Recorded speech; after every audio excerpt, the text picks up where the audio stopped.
Derby, England. 2012. A house erupted into flames in the middle of the night.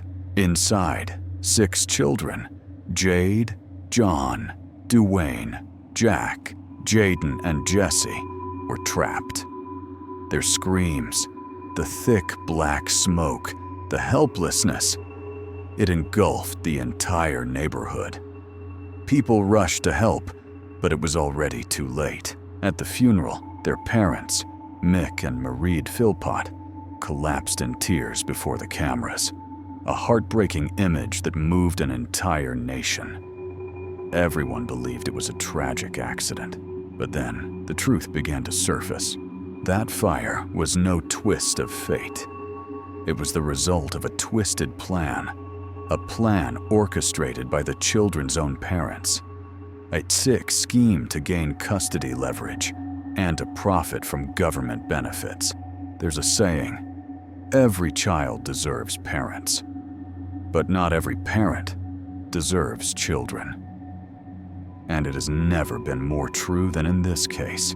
Instead of seeing his kids as lives to protect, Mick Philpott saw them as cash machines, a way to line his pockets with state money. Greed had blinded him, stripping away the last shred of humanity. Mick was a narcissist, fame-hungry, and diagnosed with psychological issues. He turned the lives of everyone around him into a living hell. In this video, we'll uncover how Mick Philpott and his accomplices murdered 6 innocent children. And we'll ask, what turns a father into a monster, willing to burn his own flesh and blood alive?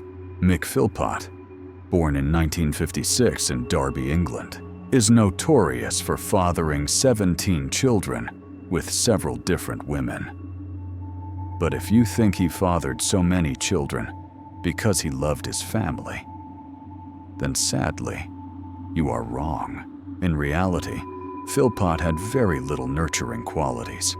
He was a violent, domineering, and extremely unpredictable man. His dark history began when he was just 19 years old. At that time, Philpott seduced a 15-year-old girl named Kim Hill. At first, Kim thought she had found the perfect partner. But the mask quickly fell off. In a short time, Philpott turned into an abuser, beating, controlling, and torturing her in every way possible. His cruelty escalated beyond control. At its peak, he even assaulted Kim in public, inside a crowded pub, without a shred of fear or shame. Philpott wasn't just abusive. He tormented Kim in ways almost too brutal to believe. Once, he struck her mouth with a pool cue, leaving her bleeding heavily. Yet, in that crowded room, no one dared to intervene. It took only the smallest excuse for him to unleash violence.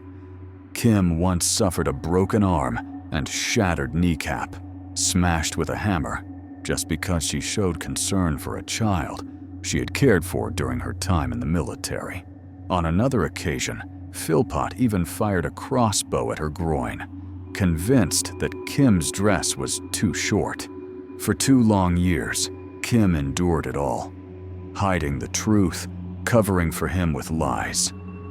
But by July 1978, she finally wrote a letter to end it. That letter was the breaking point. Philpott broke into Kim's home, launching a frenzied attack. Armed with a 9-inch knife, he stormed into her bedroom and stabbed her 27 times, snarling through his teeth, "If I can't have you, no one will." Kim's mother rushed in to intervene, only to be stabbed 11 times herself. Miraculously, both women survived in critical condition. Kim's mother, a trained nurse, crawled to the phone and managed to call for help. When paramedics arrived, Philpott was still standing on the stairs, clutching the blood-soaked knife. He coldly declared, "I did a good job. She should be dead." On the way to the hospital, and even on the operating table, Kim flatlined twice. Her body was ripped apart, slashed abdomen, punctured lung, bladder, kidney, and liver. Yet, against all odds, doctors pulled her back from the brink of death. At trial, Philpott lied, claiming he had acted in self-defense, but the evidence was undeniable. He was convicted of attempted murder and grievous bodily harm, receiving a sentence of 7.5 years in prison. The outrage? He served just 3 years and 2 months before walking free. According to records, his early release was granted for so-called good behavior behind bars. In reality, the sentence was nothing more than a slap on the wrist, far from enough to stop him from returning to his path of violence. Even behind bars, Philpott kept writing to Kim, letters filled with fake remorse, even going so far as to propose marriage once he was released. The brutal attack had left permanent scars. Decades later, Kim still needed therapy, admitting she shuddered whenever she remembered. With Mick Philpott, you couldn't say no. He didn't understand that word. When Philpott walked free in 1986, he married Pamela Lomax and had 3 children. But the cycle of abuse began again. Pamela was too terrified to report him, especially after learning what Kim had endured. Her only prayer was chilling, that he would soon find another victim, and he did. In 1993, At the age of 37, Philpott began a relationship with Heather Ko, a 14-year-old girl. Pamela left after discovering the truth. Heather ran away from home to be with him on her 16th birthday. They had 2 sons, but like every relationship before, Heather soon became another victim. Philpott beat her, sometimes simply because she hadn't given him a daughter. He even taught his older sons to turn violent against their own mother. When Heather could no longer have children, he punished her by locking her outside in the garden, exposed to the rain and cold. Another time, when she tried to leave, Philpott held a knife to her. In the end, Heather climbed over the fence and escaped. To secure her freedom, she was forced to temporarily give up custody of her children, before fighting a long legal battle to win them back. Later, Heather described him as a Jekyll and Hyde figure, charming at first, but eventually revealing the monster within. In 2000, Philpott met 19-year-old Mairead Duffy, a single mother who had just escaped an abusive relationship. To Mairead, Philpott seemed like a guardian angel. They quickly moved in together, with Philpott caring for her child and even proposing at the hospital shortly after she gave birth to their first child, Jade, a year later. But Philpott's ambitions didn't stop there. Soon after, he began a relationship with Lisa Willis, an orphan and also a single mother. Lisa moved in with Philpott and Mairead, becoming his lover. Under the same suffocating roof, Lisa and Mairead grew close, sharing everything with each other. Lisa even said she considered Mairead's children as her own. The pattern was clear. All the women Philpott targeted were young, vulnerable, and exploited when in a weak position. By May 2003, Philpott married Mairead, with Lisa standing beside her as a bridesmaid. From then on, he lived with both women in a cramped 3-bedroom council house, raising 11 children. While Mairead and Lisa worked to support the household, Philpott remained unemployed, surviving on social welfare and flaunting his so-called achievements as if they were accomplishments. Mick Philpott became increasingly obsessed with having more children, not out of love, but for government benefits. He constantly demanded that the council provide a larger house to accommodate his ever-expanding giant family. When his request was denied, Philpott erupted in anger, convinced he was being treated unfairly. In 2003, Philpott officially married Mairead, who was 7 months pregnant at the time. On their wedding day, he vowed love and honor, but in reality, It was nothing more than a cheap performance. He made no effort to hide his bizarre lifestyle. On the contrary, Philpott proudly showcased his overcrowded household, even blaming the council for failing to provide adequate housing. For him, being unemployed and living on welfare was not shameful. It was a right. In 2007, he appeared on The Jeremy Kyle Show, the UK's version of The Jerry Springer Show. On camera, Philpott brazenly defended his parasitic lifestyle, claiming he couldn't work because of media scrutiny and his criminal record.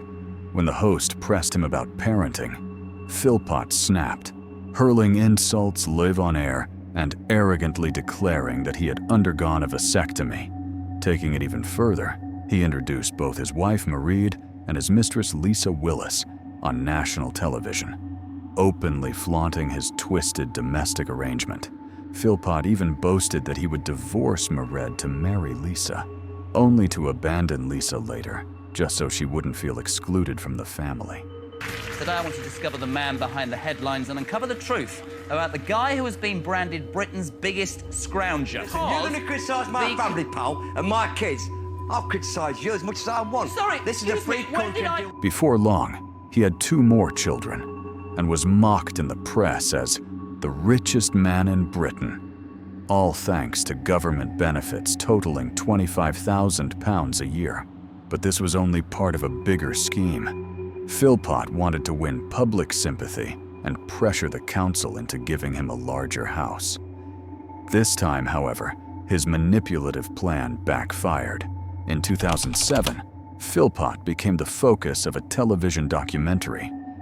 Conservative MP Anne Widdecombe spent an entire week living with him, hoping to convince him to change his lifestyle. She even lined up 3 jobs for him, including one at a box-making factory. Yet on the very first day, Philpott didn't even bother to show up. Everything collapsed right in front of the cameras. The documentary also revealed how Philpott lived in a caravan parked in his backyard, where his wife and mistress had to take turns spending the night with him.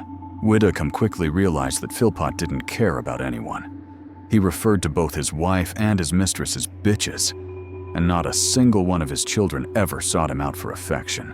And I've got my kids, and I've got my family. That's all I care about. Nothing else. Don't say so then. Don't say so then. Can I just get if I could get the distribution of children right? I've got right? 3 with my first marriage. Yeah. 2 with another young lady. 5 with Mairead. Yeah. 4 with Lisa. And 1 with another young lady. Right. And 2 on the way. That's 15 now. Plus 2 on the way. Plus 1 when I was in the armed services, which I've never met. What chilled viewers the most was the haunting question. Why did the women around him endure, even stay loyal to, such a domestic tyrant?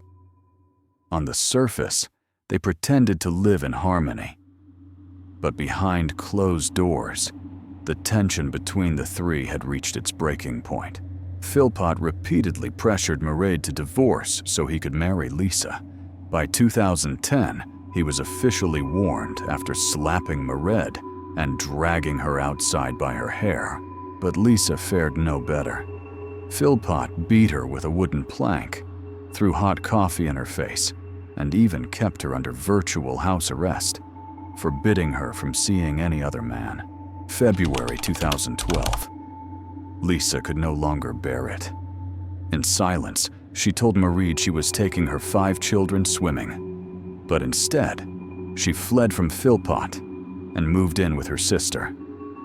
It was the only way to escape his grip without direct confrontation.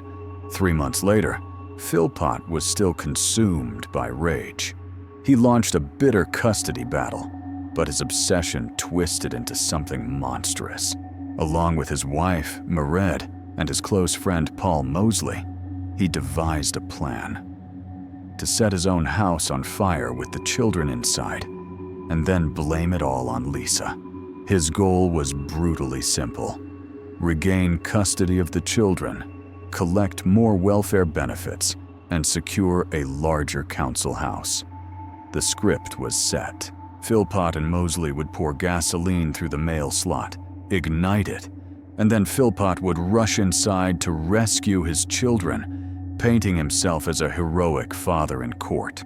But in the early hours of May 11th, 2012, at 4 a.m., the plan spiraled into tragedy. The fire spread faster than anyone imagined. 6 innocent children were trapped inside. Jade, John, Jack, Jesse, and Jaden died at the scene. Their half-brother, Duane, passed away in the hospital 2 days later. All of them perished from smoke inhalation. I can't get them back in the kitchen. I'm sick to them. Yeah, terrorist house. Yeah, but we've got the police on the way. Have you any idea what's caused the fire?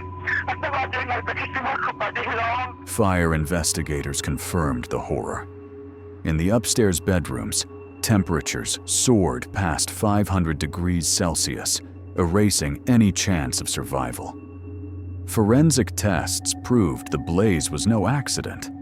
It had been ignited by gasoline poured through the letterbox. Police quickly reclassified the case as deliberate arson and made it official. 6 children had been murdered. All 6 children who died were Mick and Mairead Philpotts, except for Duane, 13, Mairead's son from a previous relationship. Charming, caring, always protecting his younger siblings. Jade, 10, bright, highly praised by her teachers. John, 9, cheerful, polite, always smiling. Jack, 7, quiet, but happiest when surrounded by family. Jesse, 6, mischievous, loud, often the center of chaos in the house. Jaden, 5, shy, easily embarrassed, but loved being hugged by family and friends. The community was stunned.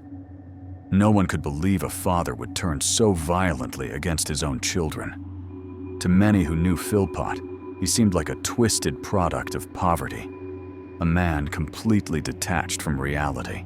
One local, Bobby Sutherland, even started a charity fund to cover funeral costs. Standing before the burned-out home, he said with tears in his eyes, "People can say bad things about him, but I know he loved his kids. Everyone makes mistakes, but no one deserves this." Only later did people realize the truth. Philpott was a master manipulator, hiding his real nature behind the image of a devoted husband and father, when in reality, he was the complete opposite. Lisa Willis and her brother-in-law were questioned by police, but they were quickly ruled out as suspects. Meanwhile, suspicion began to circle around Mick Philpott. Witnesses described his behavior as bizarre, nothing like a grieving father. Instead, he seemed to revel in the media spotlight. One mortuary manager recalled that during a visit to identify the bodies, Philpott pretended to play horse riding, right there, beside the lifeless bodies of his children. On another occasion, he even grabbed a family liaison officer by the throat. Amid the public outcry, police held a press conference. There, Philpott and Mairead appeared side by side. In front of the cameras, Philpott remained calm, thanking the public for their support, before announcing the decision to donate Duane's organs to save another child's life. He expressed gratitude to the community and insisted that any further questions should be directed straight to the police. And we can't express our gratitude to everybody that's been concerned with the case, with what's been going on. I've actually been down to our home, and what we saw, we just cannot believe it. We grew up in a community that's had a lot of problems with violence and God knows what else, and to see this community to come together like they have, it's just too overwhelming. But instead of regaining public sympathy, that appearance only fueled suspicion. Investigators noted that Philpott even flirted with a female officer, calling her beautiful and suggesting she follow him back to his hotel. His behavior was not only inappropriate, it made him the prime focus of the investigation. Police soon made a critical breakthrough. Forensic evidence began linking Philpott and his accomplices directly to the crime. Near the scene, they discovered a discarded gas can and a single glove.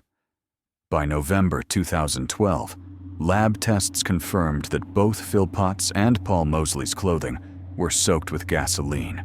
To push further, detectives planted hidden recording devices inside a patrol car and in the hotel room where they were staying. Those tapes would expose everything. On the tapes, Philpott admitted, "It's my fault. My fault we lost the kids, lost the family." He muttered that he would stick to the story and insisted he never meant to ruin his life. But the most disturbing part, the recordings also captured Philpott watching as Mairead had sex with Mosley. During that moment, he even whispered to his wife, "I'm proud of you, because I know you didn't want to do it." Tell me what you said to me. What you said about how many times I went up ladders. I almost can't how many times I went up the ladders. What did you say about me trying to get in? You tried everything you could to get in. Like I said to him, I wanted to run through the flames, up the stairs.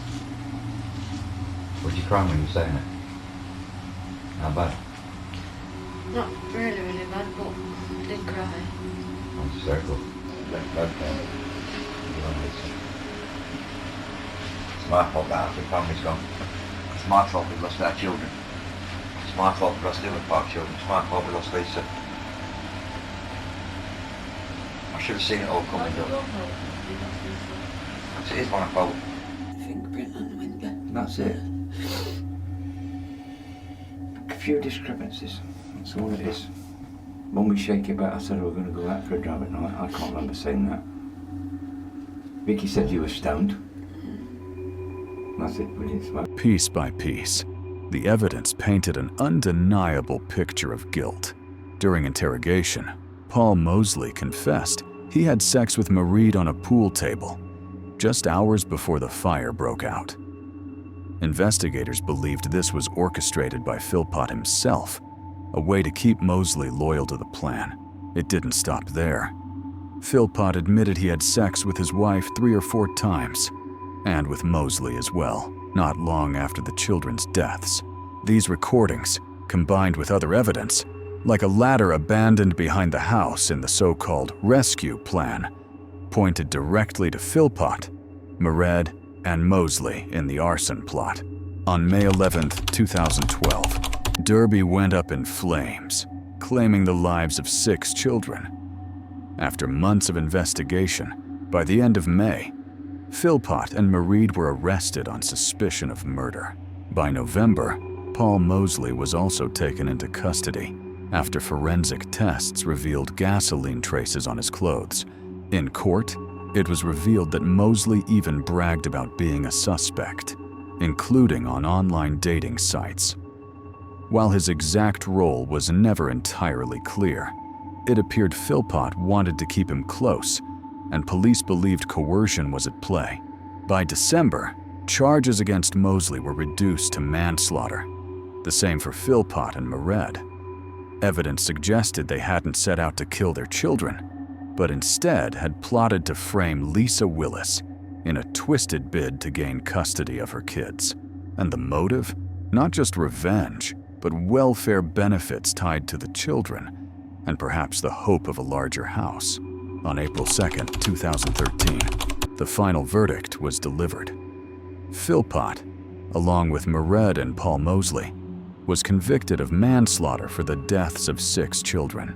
Philpott received a life sentence, with a minimum term of 15 years. Mairead and Mosley were each sentenced to 17 years, with eligibility for parole after at least 8.5. Mairead later filed an appeal, but it was denied. The panel of judges ruled that the original sentence already reflected the immeasurable harm she had caused. They emphasized that the discovery of gasoline on her clothing proved her direct involvement in the arson plot. This was no spontaneous act. Worse still, Mairead lied after her arrest, continuing to conceal the truth throughout the trial. In his sentencing remarks, Judge Thirlwall declared, The arson plot may have originated with Philpott, but Mairead's children died because she chose to put her husband above her own kids. We therefore have come to the view that this sentence cannot be criticised. The judge was careful in reaching the conclusion she did. She gave very cogent and clear reasons for it. She assessed against her primary findings of fact the blameworthiness of Mairead Philpott and arrived at a sentence that reflected that very severe degree of blameworthiness, together with the immeasurable harm she had caused by the killing of her 6 children, for whom, like any other mother, she had an absolute responsibility. We have, after an examination of the circumstances and a careful consideration of the judge's remarks, come to the conclusion, without any hesitation, that this appeal. In November 2020, after years behind bars, Mairead Philpott and Paul Mosley were released from prison. The parole board claimed they were no longer a threat to the public. But while the two walked free, Mick Philpott remained behind bars, serving his minimum term of 15 years. Philpott had long been regarded as a monster, an abuser of women, a manipulator of the welfare system, and a man who saw his own children merely as tools for profit. Psychologist Glenn Wilson even identified Philpott as a psychopath, diagnosed with antisocial personality disorder, obsessed with control, and addicted to manipulation. The question remains, was the sentence far too lenient? Philpott had already been convicted of attempted murder back in the 1970s, yet he was still given the chance to unleash further tragedy. If the justice system had been harsher back then, could those 6 innocent children still be alive today? Share your thoughts in the comments below. And if you want to uncover more haunting cases, don't forget to like, subscribe, and turn on the notification bell so you won't miss the next story.